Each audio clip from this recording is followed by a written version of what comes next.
The Ghost of the Levant. The Hook. In 1856, the United States Army imported 75 camels to the port of Indianola, Texas. The goal was to conquer the great American desert using the ships of the desert. History books usually treat this as a quirky footnote, a failed experiment.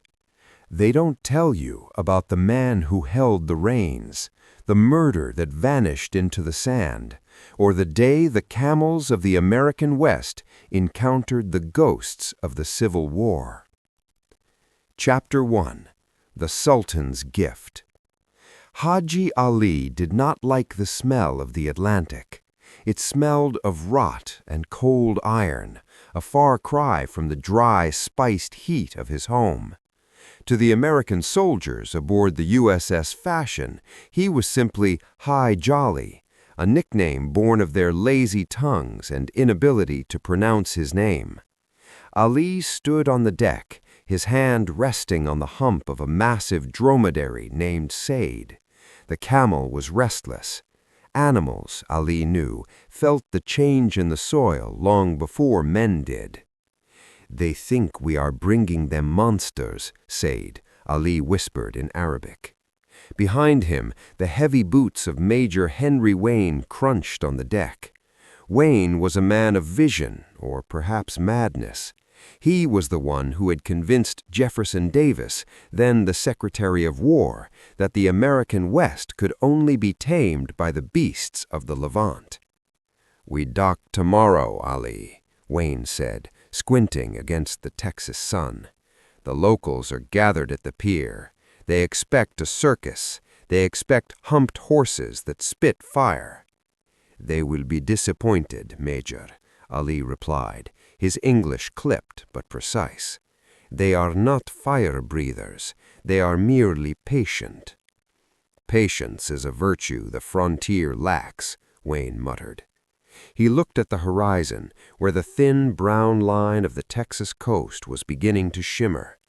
"There are Comanches out there who can outrun any horse we own. There are stretches of the Pecos where a mule will drop dead of thirst in a day. If these beasts fail, the West stays closed. And if the West stays closed, this Union, well, it starts to feel a lot smaller." Ali looked at the Major. He saw the desperation in the man's eyes.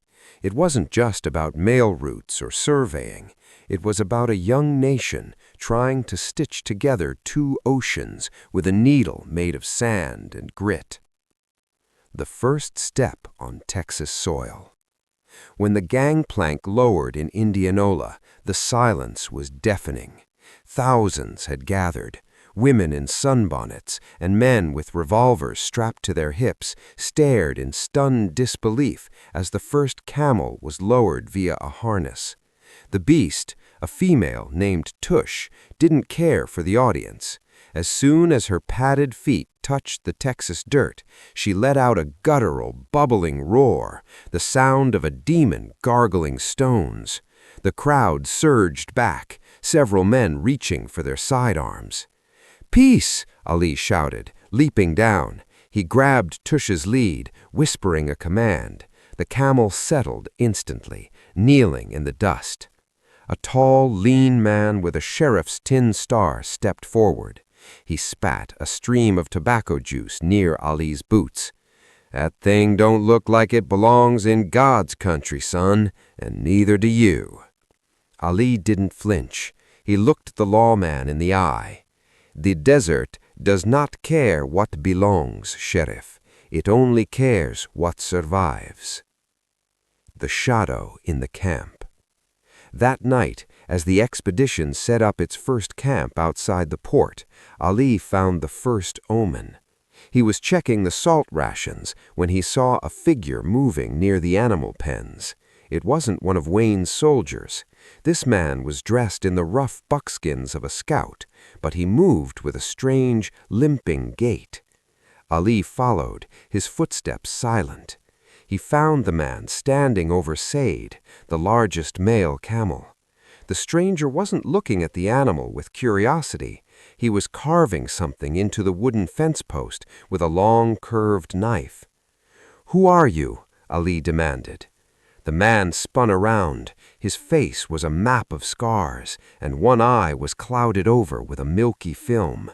He didn't speak. Instead, he flashed a grin that showed teeth filed to points, dropped a small leather pouch at Ali's feet, and vanished into the mesquite brush like a heat mirage. Ali picked up the pouch. Inside was a single dried desert rose, a flower that only grew in the Sahara, and a scrap of parchment with a name written in blood-red ink, Beale. Ali felt a chill that had nothing to do with the Texas night. Edward Fitzgerald Beale was the man supposed to lead them to California, but Beale was hundreds of miles away in Washington. How did a nameless scout in Texas have a flower from Ali's home, and why was he marking the camels for death? Chapter 2. The Devil's Throat. The heat of the Texas interior was different from the heat of the Hijaz. In the Levant, the sun was a king, absolute and heavy. In the Texas hill country, the heat was a predator. It crawled under your clothes with the humidity of the Gulf and bit at your skin with the salt of the earth. Wayne's column moved west toward Camp Verde, a slow-moving caravan of swaying humps and braying mules. The contrast was comical to the soldiers, but lethal to the logic of the frontier. A mule carried 200 pounds and needed water every few hours. Said, the great dromedary, carried 600 pounds and hadn't looked at a watering hole in 3 days. "They hate us, Ali," Lieutenant Edward Beale said, riding up beside Haji Ali. Beale had joined the column a week into the trek, a man of restless energy and a piercing gaze. He was a hero of the Mexican-American War, but now he was obsessed with the Camel Corps. "The soldiers?" Ali asked. "The mules," Beale corrected, pointing back. "The horses are terrified of the smell, and the mules are offended by the competition. If we make it to California, it'll be a miracle if the teamsters don't shoot the camels themselves just to get their quiet lives back." Ali looked back at the line of beasts. The leather pouch with the desert rose was tucked into his sash, a secret weight. He hadn't told Wayne about the scarred man. In the army, a man who saw ghosts was a man who lost his pay. "There is a storm coming, Lieutenant," Ali said, sniffing the air. "But not of rain." The Vanishing. That night they camped near a limestone fissure known locally as the Devil's Throat. It was a jagged crack in the earth that supposedly led to an underground river, though most locals claimed it led straight to hell. Ali stayed awake, sitting by Saeed. The camels were hobbled, their long necks tucked against the wind. Around midnight, a low, rhythmic thumping began, not the sound of hooves, but the sound of wood hitting stone. Thump, thump, thump. Ali rose, drawing his jambia, the curved dagger of his people. He moved toward the edge of the camp where the youngest camel, a yearling named Zephyr, had been tethered. The tether was there, the stake was driven deep, but Zephyr was gone. There were no struggle marks, no blood, just a single set of boot prints leading directly to the lip of the Devil's Throat. And beside those prints, the same marking he had seen on the fence post, a stylized eye with 3 lashes carved into the soft limestone. "Major, to arms!" Ali's voice cut through the camp. Within minutes, the camp was a hive of lanterns and cocked rifles. Major Wayne stood at the edge of the fissure, peering into the blackness. "You're saying a 600-pound animal just evaporated?" Wayne asked, his voice tight. "He did not evaporate, Major," Ali said, pointing at the eye symbol. "He was taken by someone who knows how to make a camel silent." "Comanches don't want camels. They want horses they can eat or ride. These things are just big, ugly targets to them." "It wasn't a Comanche," Beale interrupted, kneeling by the symbol. He touched the carved eye. "I've seen this mark before, in the journals of the Spanish explorers. They called it the Ojo del Vigilante, the Eye of the Watcher. The first blood." A scream tore through the darkness, not from the pit, but from the supply wagons. The men turned and ran. They found one of the teamsters, a young man named Miller, slumped against a crate of hardtack. His throat had been opened with surgical precision. But it wasn't the wound that stopped their hearts. Miller's pockets had been stuffed with sand, pure, white, fine-grained sand that didn't belong in the rocky soil of Texas. "That's Saharan sand," Ali whispered, his face pale. He reached out and let the grains slip through his fingers. "Someone is bringing the desert with them." "Major," Brewster shouted from the edge of the animal pens, "look at the dromedaries." The camels were standing now, but they weren't panicked.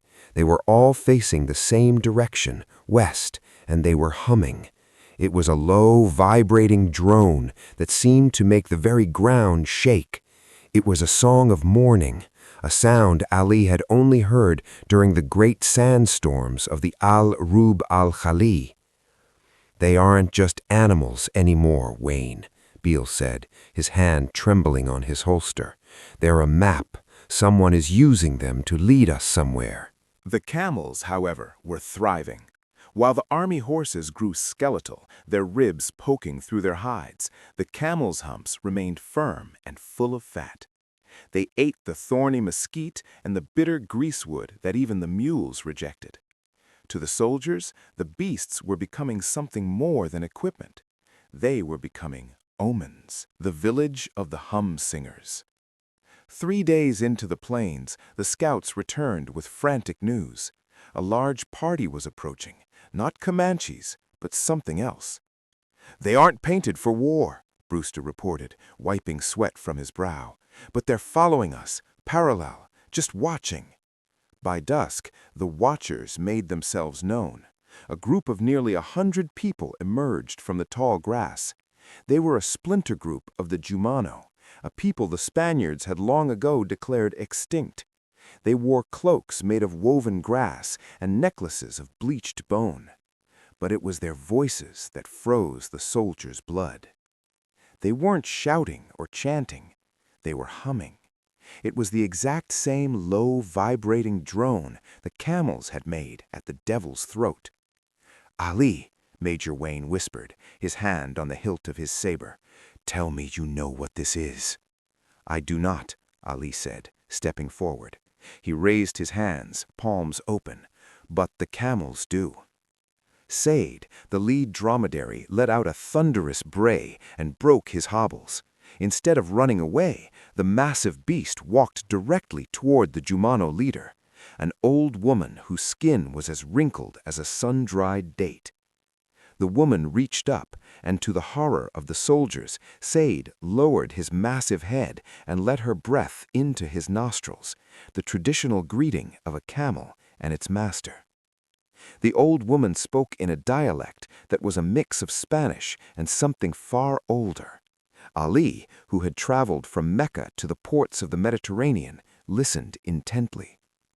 "She says," Ali translated, his voice trembling, "that they have been waiting for the great pale beasts to return. She says the beasts once lived here before the great drying. She says we have brought back the old souls." "Nonsense," Wayne snapped. "Camels are native to the East. Everyone knows that." Ali looked at the Major. "Actually, Major, the fossils. My grandfather told me of bones found in the earth. Perhaps they were here, long before the first man." Historically, camels did indeed originate in North America before migrating across the Bering Land Bridge and going extinct in their homeland. The old woman pointed a bony finger at the crates on the lead wagon, the ones marked with Jefferson Davis's personal seal. She began to wail, a high, thin sound that set the horses into a frenzy. "She says the hollow man sits upon the gold. She says we carry the rot that will end the world." the sandstorm of spirits. That night, the wind turned. It didn't blow from the north or the west. It seemed to blow from the ground, upward. The white sand Ali had seen in Miller's pockets began to swirl around the camp. It wasn't a natural storm. Within the dust, shapes began to form, tall, thin figures with elongated limbs. "Ali!" Beale shouted, clutching his diary to his chest. "The crates! They're opening the crates!" Ali ran toward the supply wagons. He found the scarred man from the port, the one with the clouded eye. He was prying the lid off one of the Secretary of War's special crates. "Stop!" Ali cried. The man turned, his filed teeth bared in a grin. "You brought the keys, Haji, but you don't know what door you're unlocking." He kicked the crate open. It wasn't filled with gold. It wasn't filled with rifles. It was filled with mirrors. Thousands of tiny hand-polished silver mirrors, each etched with the Ojo del Vigilante symbol. As the white sand hit the mirrors, they began to glow with an ethereal, sickly light. The light caught the reflection of the camels, and for a terrifying moment, the shadows of the animals grew 50 feet tall, dancing against the clouds. The scarred man grabbed a handful of mirrors and threw them into the air. They didn't fall. They hovered, suspended in the unnatural wind. "The South will not rise with iron, Ali. It will rise through the aether. We will march an army through the mirrors, from the sands of the East to the heart of the North." Suddenly, Said charged. The great camel knocked the scarred man aside, but a stray mirror struck the beast's flank. Where the silver touched the fur, the camel's flesh turned translucent. "The experiment is working," a voice said from the shadows. Ali turned to see Lieutenant Beale standing there. He wasn't afraid. He was smiling. He held a mirror of his own. "You're one of them," Ali whispered. "I'm a patriot, Ali. The Union is a dying horse. We're building a camel." Chapter 4. The Mirage War. The camp was no longer a military outpost. It was a fracture in reality. The silver mirrors suspended in the air acted like prisms, bending the moonlight into jagged spears of violet energy. The soldiers of the U.S. Army stood frozen, their boots sinking into the white Saharan sand that now carpeted the Texas grass. "Major Wayne!" Ali shouted, but the major was staring into a mirror, his eyes wide and glassy. In the reflection, Wayne wasn't in the staked plains. He was standing in a version of Washington, D.C., where the flags bore a different set of stars, and the sky was the color of a bruised plum. Beale stepped toward the central crate, his hand outstretched. "Do you see it, Ali? The mirrors don't just reflect, they bridge. Between the old world and the new, between what is and what could be." "You are playing with Shaitan," Ali hissed. He felt the weight of his jambia. He knew he couldn't fight 100 mirrors with one blade, but he had something the others didn't, the trust of the beasts. Ali whistled, a sharp, trilling note used by the Bedouin to signal a sandstorm's arrival. Said, still half translucent where the mirror had struck him, roared. The sound was no longer a bray, it was a resonance. The other 74 camels took up the cry. The humming of the Jumano villagers grew louder, vibrating in the marrow of Ali's bones. The frequency of the camel's roar began to vibrate the suspended mirrors. Cracks spiderwebbed across the silver surfaces. "No!" Beale screamed, his composure breaking. "The resonance! Stop them!" The scarred man, recovered from Said's charge, pulled a heavy dragoon revolver. He didn't aim at Ali, he aimed at Said. If the lead camel fell, the song would break. Crack! The bullet whisked past Ali's ear. It struck Said in the shoulder, but instead of blood, a stream of white sand poured from the wound. The camel didn't fall. He stepped forward, his eyes glowing with an ancient golden light. The breaking of the gate. Ali realized the truth then. The camels weren't just transport for the mirrors. They were the stabilizers. Their unique physiology, their ability to endure what no other creature could, made them the only vessels capable of anchoring the aether to the physical world. Jefferson Davis hadn't sent for camels because of the desert. He had sent for them because they were the only animals that could survive the transit through the mirrors. The Jumano didn't worship the beasts, Ali whispered to himself. They were the jailers. Ali lunged, not at Beale, but at the crates. He grabbed a heavy wool blanket and threw it over the central cluster of mirrors, cutting off their light. The violet spears vanished. The world plunged into darkness, save for the golden glow of the camels. "Kill him," Beale ordered the scarred man. But the scarred man couldn't move. The Jumano villagers had surrounded him, their hum rising to a deafening pitch. The white sand at the man's feet began to swirl, rising like a serpent, binding his legs, then his torso, then his throat.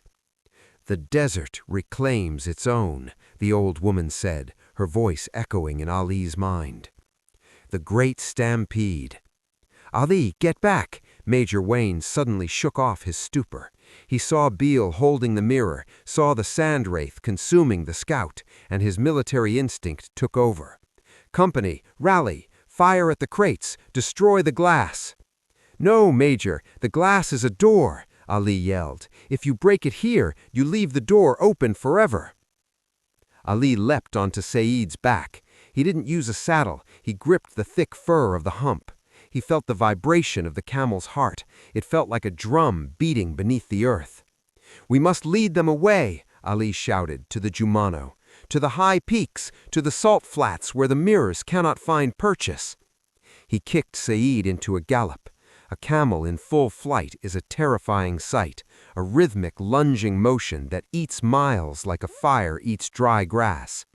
Behind him, the other 74 camels followed, a ghostly caravan of glowing gold and translucent fur. Beale fired his pistol at Ali, the muzzle flash illuminating his desperate, furious face. "You're stealing the future of the South, Ali. You're a traitor to the country that paid for your passage." "I serve the world," Ali called back over the wind, "not your fractured union." Into the mirage. The chase lasted for 3 days. The U.S. Army horses, driven by Beale's madness, dropped one by one. Major Wayne eventually halted, realizing his men were dying for a cause he no longer understood. But Beale and a handful of fanatics pushed on, following the trail of white sand and golden light into the heart of the Guadalupe Mountains. At the edge of a massive salt flat, the remains of an ancient dried-up sea, Ali stopped. The air here was thin and sharp. The white salt crunched like snow under the camel's pads. "This is the place," the old woman's voice whispered in the wind, though she was miles behind. "The place where the sun and the earth meet as equals." Ali turned Saeed around. The 75 camels formed a circle, their heads facing inward. In the center, the white sand they had carried from the coast began to glow. Beale arrived on a horse that was foaming at the mouth. He held the last intact mirror from the crate. "Give them to me, Ali," Beale wheezed. "With these beasts, I can bypass the blockades. I can bring an army from the shadows of Egypt directly into the streets of New York. The war hasn't even started yet, and I've already won it." Ali looked at Saeed. The camel looked back, its large liquid eyes full of a wisdom that predated empires. "The desert has a long memory, Lieutenant," Ali said softly. "It remembers when your kind were nothing but a dream, and it will be here when you are nothing but dust." Ali signaled the camels. They didn't roar this time. They breathed, a collective exhale of hot, dry air that struck the salt floor. The salt began to liquefy. A vortex opened, not of light, but of pure, shimmering heat. "No!" Beale screamed, lunging forward with the mirror. The mirror caught the reflection of the vortex. The laws of optics failed. The reflection swallowed the original. Beale, the mirror, and the horse were pulled into the shimmering air. For a second, Ali saw Beale's face stretched across the horizon, a mile wide, screaming in a silence that lasted an eternity. Then, with a sound like a closing book, the vortex vanished. The salt flats were silent. The white sand was gone. The camels stood still, their fur no longer translucent, their eyes no longer glowing. They were just animals again, tired, hungry, and far from home. Epilogue, the footnote of history. In 1861, the Civil War broke out. The great camel experiment was officially abandoned. Some of the camels were sold to circuses. Others were turned loose into the Arizona wilderness. For decades, miners and scouts told stories of the Red Ghost, a massive red-furred camel that wandered the desert, sometimes with a dead man strapped to its back, sometimes appearing out of thin air in a swirl of white sand. Haji Ali, known to the Americans as He Jolly, lived out his days in Quartzsite, Arizona. He never spoke of the mirrors. He never spoke of the Cibola of the sands. He simply tended to his remaining beasts, waiting for the day when the desert might need its jailers again. And sometimes, on the hottest days, when the heat shimmered over the salt flats, he would look out at the horizon and see a line of 75 golden shadows marching toward a world that wasn't ready for them. Chapter 5. The Red Ghost of the Gila.